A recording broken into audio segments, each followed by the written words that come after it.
Hello बच्चों, कैसे हो? आशा करता हूँ आप अच्छे होंगे, मस्त होंगे, स्वस्थ होंगे। बच्चों, आज हम लेकर आए हैं कक्षा 9th का सामाजिक का पेपर। ये मॉडल पेपर के तौर पर है, इम्पोर्टेंट क्वेश्चन है जो आपको परीक्षा में आ सकते हैं।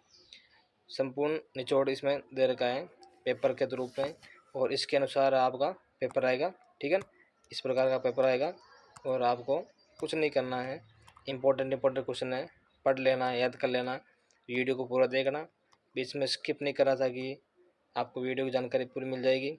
स्किप कर दोगे तो आपको वीडियो पूरा नहीं देख पाओगे, तो अधूरी जानकारी मिलेगी। तो शुरू करते हैं बच्चों। कक्षा 9th का है, सामाजिक का पेपर है। बिना विलम्ब किए शुरू करते हैं। क्या सिस्टम रहेगा इसका, कितने नंबर का आएगा, ठीक है, और कितने घंटे मिलेंगे हमको। देखो, 9th कक्षा का पेपर है और इसमें देखो आपको मिलेगा, टाइमिंग मिलेगा आपको 3 घंटे 15 मिनट। 100 नंबर का कुल पेपर होगा, ठीक है। और प्रश्न के आगे आपके इसके नंबर दे रखे हैं, कौन सा प्रश्न कितने नंबर का है। शुरू करते हैं। देखो, परीक्षार्थी अपने प्रश्न नामांकन अनिवार्य करें, सभी प्रश्न हल करना अनिवार्य है। प्रत्येक उत्तर को दी गई पुस्तिका में लिखना है। जिन प्रश्नों में आंतरिक खंड उनके सभी के उत्तर एक साथ देना है। प्रश्न का उत्तर लिखने से पूर्व प्रश्नों का क्रमांक अवश्य लिखें, ठीक है। इस प्रकार आपको करना है। शुरू करते हैं। क्वेश्चन नंबर 1 क्या कर निम्नलिखित प्रश्नों के उत्तर से विकल्प चयन कर उत्तर पुस्तिका में लिखें, ठीक है। तो प्रश्न नंबर पहला क्या है? पहला है 1810 के दशक में समाजवादियों द्वारा बनाई गई अंतर्राष्ट्रीय संस्था का नाम क्या है? तो इसका आंसर होगा ए, द्वितीय इंटरनेशनल, ठीक है। इसका होगा द्वितीय इंटरनेशनल। नाथसी पार्टी का वास्तविक नाम क्या था? दूसरा क्या है? नाथसी पार्टी का वास्तविक नाम क्या था? इसका आएगा नेशनल सोशलिस्ट पार्टी। क्या? National socialist party. तीसरा, नर्मदा नदी का उद्गम स्थान कहाँ से है? नर्मदा नदी का उद्गम स्थान कहाँ से है? तो इसका आएगा नर्मदा नदी का अमरकंटक। कहाँ से? अमरकंटक। नेक्स्ट क्वेश्चन ये है कि सिमलीपाल जीवमंडल नीचे कौन से राज्य में स्थित है? तो इसका आंसर होगा चौथे का बे, ओडिशा में। कहाँ पर? ओडिशा में। पाँचवा, 2001 मार्च 2001 में भारत की जनसंख्या कितनी थी? तो पाँचवें में क्या आएगा? बे।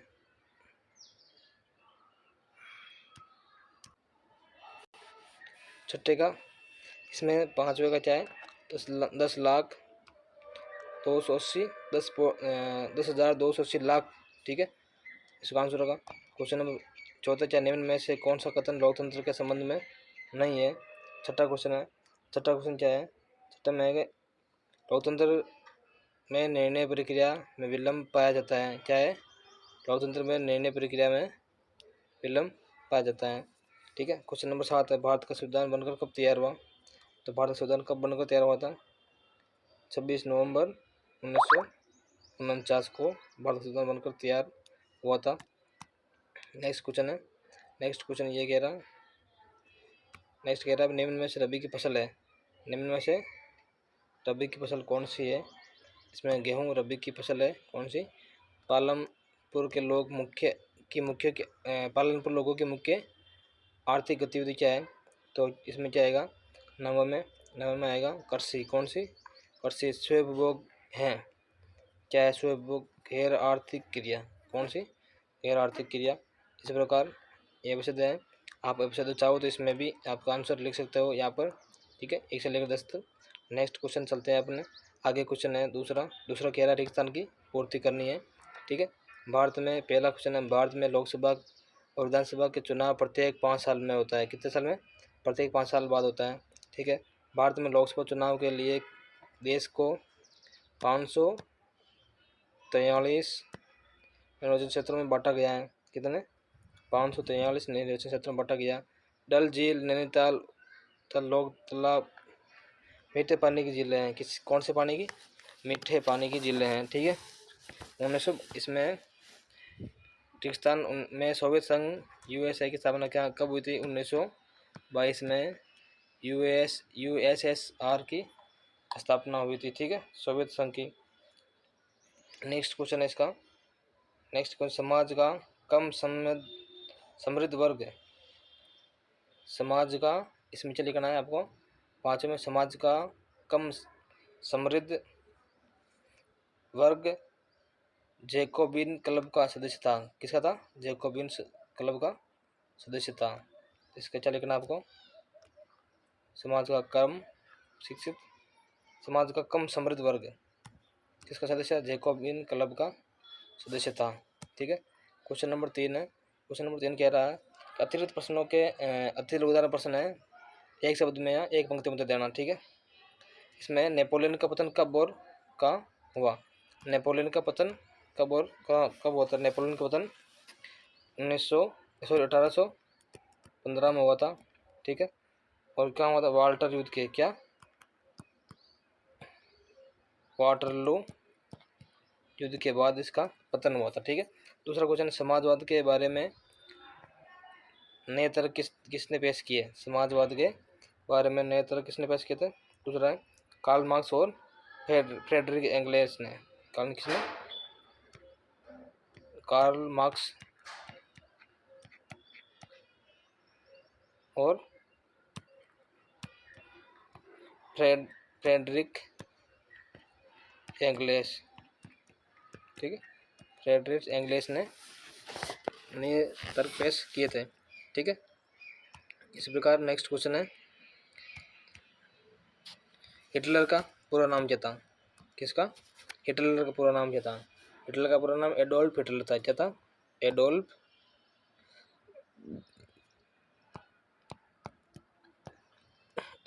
हिटलर,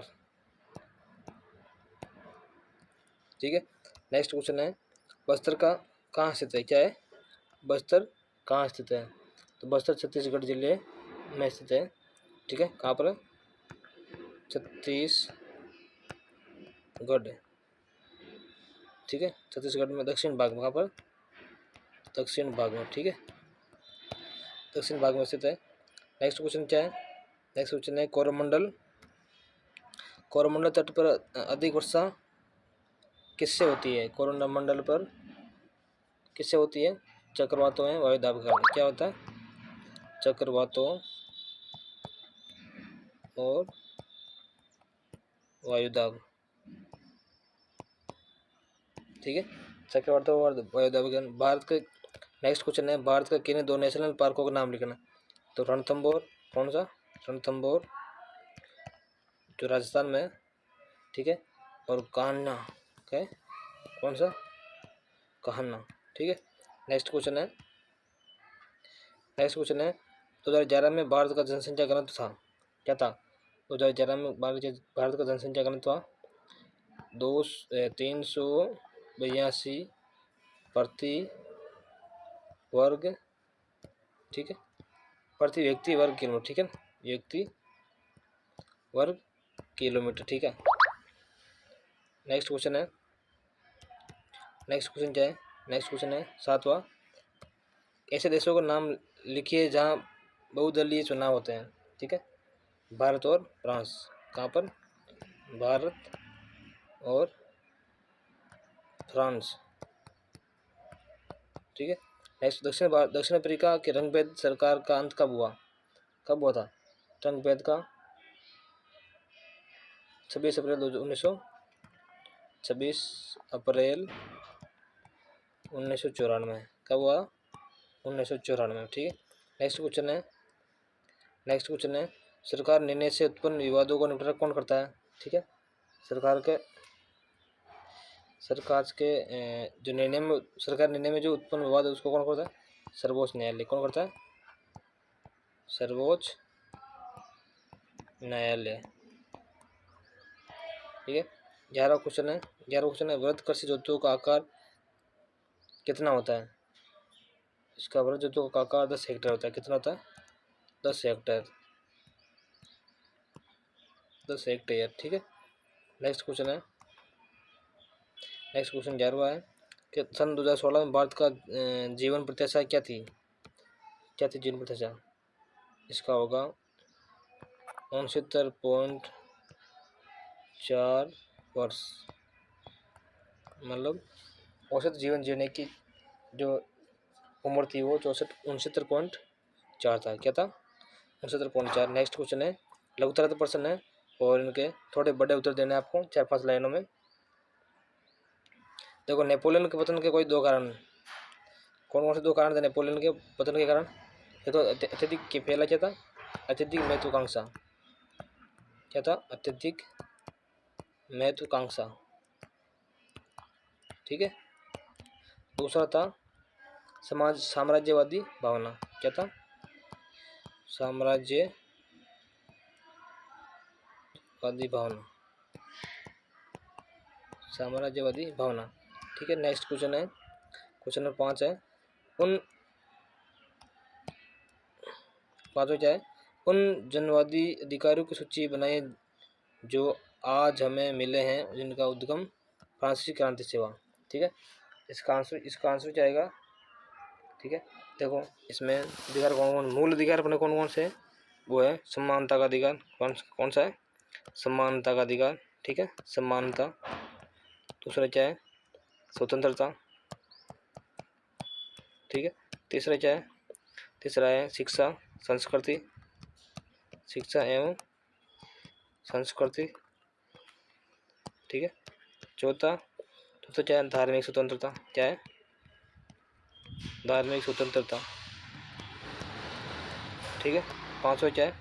पांचवा है शोषण के विरुद्ध। क्या है? शोषण के विरुद्ध अधिकार। ठीक है। इसी प्रकार छठा क्या है? छठा मैं ऊपर लिखता हूँ। छठा क्या है? संवैधानिक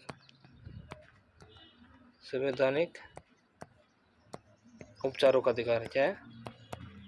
संवैधानिक उपचारों का अधिकार। इस प्रकार ये 6 अधिकार अपने हैं। ठीक है। क्वेश्चन नंबर 7 क्या है? सॉरी 6 क्या है? रेडिकल और उदारवादियों की मान्यता के अनुसार समाज कब तरक्की कर सकता है? इसका है कि रेडिकल और उदारवादियों का व्यक्तिगत प्रयास, श्रम और उद्यमशीलता में गहरा विश्वास था। उनकी मान्यता था कि यदि हरेक को व्यक्तिगत स्वतंत्रता दी जाए, गरीबों को रोजगार मिले, जिनके पास पूंजी है उन्हें बिना रोके टोके काम करने का मौका दिया जाए, तो समाज की तरक्की हो सकती है। इसका आंसर इस प्रकार लिखना आपको। क्वेश्चन नंबर 7 क्या है? 7वां है, लेनिन को क्यों लगता था कि रूस में किसान साम्राज्यवादी आंदोलन का हिस्सा नहीं हो सकते थे? ठीक है। इसका क्या? लेनिन का मानना था कि किसानों में एकजुटता नहीं थी। कुछ किसान गरीब थे, कुछ अमीर थे, कुछ मजदूर करते थे, कुछ पूंजीपति थे जो नौकर से खेती करवाते थे। अपने आपसी विविधों के चलते वे सभी समाजवादी आंदोलन का हिस्सा नहीं हो सकते थे। ठीक है। इसका आंसर इस प्रकार लिखना है। क्वेश्चन नंबर 4 है, सॉरी 8 कह रहा है, गोदावरी नदी तंत्र पर संक्षिप्त लिखिए। ठीक है। गोदावरी नदी के बारे में नदी तंत्र पर संक्षिप्त लेख लिखिए। यह महाराष्ट्र के नासिक जिले के पश्चिम घाट की ढीलों से निकलती है। इसकी लंबाई 1500 किलोमीटर है। यह बहकर बंगाल की खाड़ी में गिरती है। इसकी द्रोणी महाराष्ट्र, मध्य प्रदेश, उड़ीसा, आंध्र प्रदेश में स्थित है। इसकी प्रमुख सहायक नदियाँ पूर्णा, वर्धा, प्राहिनिता, मांजरा, पेनगंगा। इसकी संक्षिप्त विवरण इसका आपको इस प्रकार लिख सकते हैं। नेक्स्ट क्वेश्चन है, संविधान एक जीवित आलेख सिद्ध कीजिए। संविधान एक ऐसा लेख है जिनकी क्रियाशीलता संस्थाओं की आवश्यकता, अपेक्षाओं तथा अपेक्षाओं और आकांक्षाओं के साथ निरंतर विकास होता रहता है। ये सरकार तथा नागरिक गतिविधियों की सीमा को निर्धारित करने में सहायक है। ठीक है। इस प्रकार इसका आंसर हो गया। क्वेश्चन नंबर 10 है। 10 क्या कह रहा है? 10 ये कह रहा है, ऐसी 2 घटनाओं का नाम बताइए जिनके बाद सभी लोकतांत्रिक देशों में एक लिखित संविधान रखने का प्रचार शुरू हुआ। ठीक है। ब्रिटिश के विरुद्ध स्वतंत्रता संघर्ष के पश्चात अमेरिकी लोगों द्वारा अपने संविधान तैयार किया गया। ठीक है। दूसरा है, फ्रांसीसी क्रांति के पश्चात वहाँ के लोगों ने एक लोकतांत्रिक संविधान का अनुमोदन किया। ठीक है। इस प्रकार इसका आंसर हुआ। क्वेश्चन नंबर 11 क्या कह रहा है? 11 कह रहा है भी, हर चुनाव से पूर्व मतदाता सूची को क्यों सुधारने क्यों की जाती है? हर अगले चुनाव में नए लोग मतदाता बनने की उम्र तक आ जाते हैं। हर चुनाव से पूर्व मतदाता सूची को सुधारा जाता है। जो लोग उनसे इलाके के बाहर चले जाते हैं, उनकी मौत हो जाती है, उनका नाम इस सूची से काट दिए जाते हैं। हर 5 वर्ष में मतदाता सूची का पूर्णतः नवीनीकरण किया जाता है। ठीक है, चुनाव क्या है, आगे क्या है। चुनाव में धांधली के कुछ आरोपों का उल्लेख कीजिए। चुनाव में धांधली होती है उसके बारे में आपको लिखना है। तो क्या है कि इसमें क्या लिखना है, देखो, मतदाता सूची में गलत नामों का शामिल करना, सही नामों को हटा देना, सत्ताधारी दल द्वारा सरकारी संसाधन तथा अधिकारियों का दुरुपयोग करना, धनी उम्मीदवारों तथा बड़े राजनीतिक दलों द्वारा अत्यधिक धन का प्रयोग करना, मतदाता को लालच देना, वोट लूटना। इस प्रकार आपका इसका आंसर को भारत में काम कर रही विभिन्न संस्थाओं की भूमिका का वर्णन कीजिए। ठीक है, क्वेश्चन नंबर 13 है। 13 है तो 13 का क्या होगा, विधायिका देश में नए कानूनों का निर्माण करना, पुराने कानूनों को संशोधित करना, पुराने कानूनों को हटाकर नया कानून बनाने के लिए विधायिका महत्वपूर्ण भूमिका निभाती है। कार्यपालिका प्रधानमंत्री सहित मंत्रिमंडल तथा राजनीतिक कार्यपालिका सभी महत्वपूर्ण नीतियां संबंधित निर्णय लेती है। स्थायी कार्यपालिका तथा नौकरशाही मंत्रियों द्वारा दिए गए निर्णयों को लागू करने कदम उठाती है। न्यायपालिका विभिन्न संस्थाओं, नागरिकों या संस्थाओं के मध्य विवादों को सुलझाने का महत्वपूर्ण कार्य कर रही है। इस प्रकार ये इसका आंसर हो गया। 14वां क्वेश्चन है। 14वां क्या कह रहा है, 13 अगस्त 1990 को भारत सरकार के एक कार्यालय ज्ञापन में कहा गया कि भारत सरकार के सरकारी पदों तथा सेवाओं में 27% रिक्तियाँ सामाजिक शैक्षिक दृष्टि से पिछड़े वर्ग के लिए आरक्षित होगी। इस ज्ञापन में किन विभिन्न संस्थाओं का कार्य है। ठीक है, इसमें क्या है, इसमें लिखना आपको प्रधानमंत्री और कैबिनेट नामक संस्था में ये व्यक्तिगत फैसला लिया गया। मंत्री द्वारा दिए गए इस फैसले का लागू कर नौकरशाही नामक संस्थान ने किया। सर्वोच्च न्यायालय नामक संस्थान ने इस निर्णय से उत्पन्न नागरिकों और सरकारी के बीच उठे विवादों को उलझाया गया। ठीक है, इस प्रकार ये इसका आंसर हो गया। क्वेश्चन नंबर 15, लोकतांत्रिक सरकार 3 बुनियादी तत्व कौन कौन से हैं। ठीक है, तो एक तो है लोकतांत्रिक सरकार निर्धारित अवधियों में लोगों के द्वारा स्वतंत्र और निष्पक्ष ढंग से निर्वाचन होना। लोकतांत्रिक सरकार को कुछ ऐसी संस्थाओं के ऊपर निर्भर होना चाहिए जो निर्धारित कायदे कानून के अनुसार कार्य करें। तीसरा, नागरिकों के लोकतांत्रिक अधिकारों का होना। ठीक है, इस प्रकार इसका आंसर हो गया। नेक्स्ट क्वेश्चन है। बच्चों वीडियो को पूरा देखना था कि वीडियो की जानकारी आपको तक पहुंच जाए, इंपॉर्टेंट क्वेश्चन है आपको मिल जाए। ठीक है, इस प्रकार 16 क्वेश्चन है कि जर्मनी के वाइमर गणराज्य की स्थापना किन परिस्थितियों में हुई, उसमें क्या व्यवस्था की गई। इसका आपको आंसर याद कर लेना चित्र से, किताब में से, पासबुक में से दे रखा होगा, लिखा रखा होगा, आपने लिखा होगा।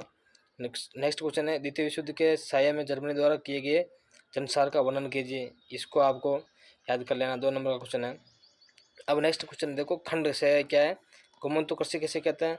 गोमंतु कृषि पर एक संक्षिप्त टिप्पणी लिखी है। गोमंतु कृषि वो कहता है जो एक जगह से दूसरी जगह पर चलकर खेती करने वाले होते हैं।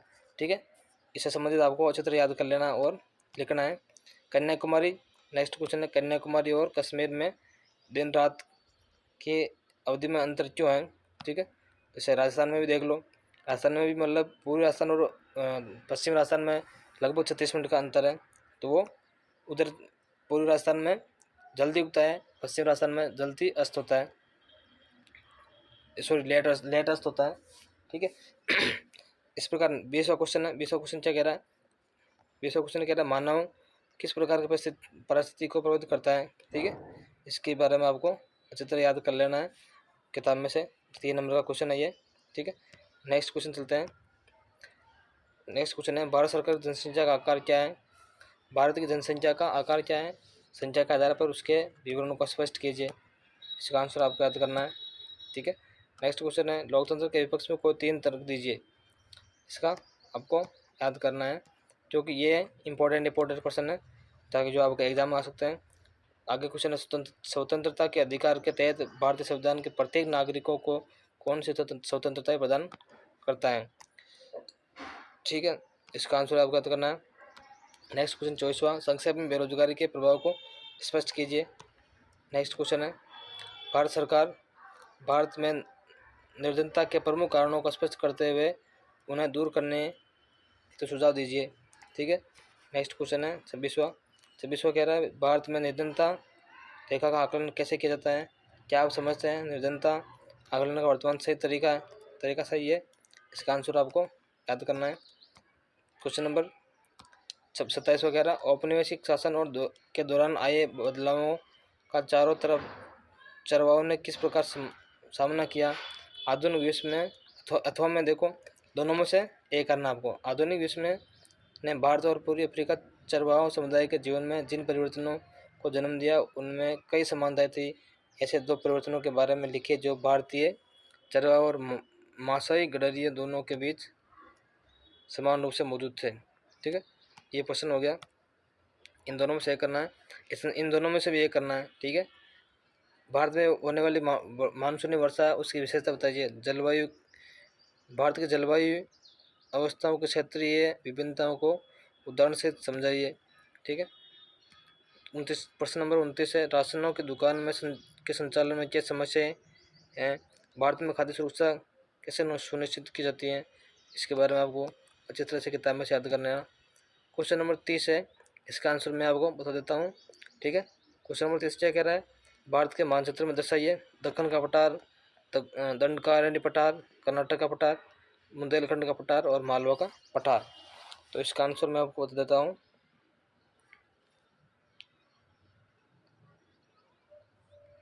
देखो इसमें क्या है, इसमें मैं आपको बता देता हूँ। देखो मालवा का पठार तो कहाँ पर है? ये हड़तु इलाका ना, हड़तु इलाका, यहाँ पर मालवा का पठार है। क्या है? मालवा का पठार। ठीक है, और ये जो ये जो रेखा गुजर रही है, ये यहाँ पर कौन सा है? बघेलखंड का, कौन सा? बघेलखंड। ठीक है, का पठार। और नेक्स्ट है इसका, यहाँ पर इस जगह दंडकारण्य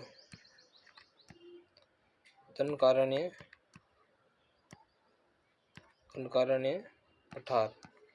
ठीक है, और गुजरात के नीचे ये जगह है, इसमें क्या है? दक्कन का पठार। क्या है? दक्कन का पठार। ठीक है, और कर्नाटक का पठार कौन सा है?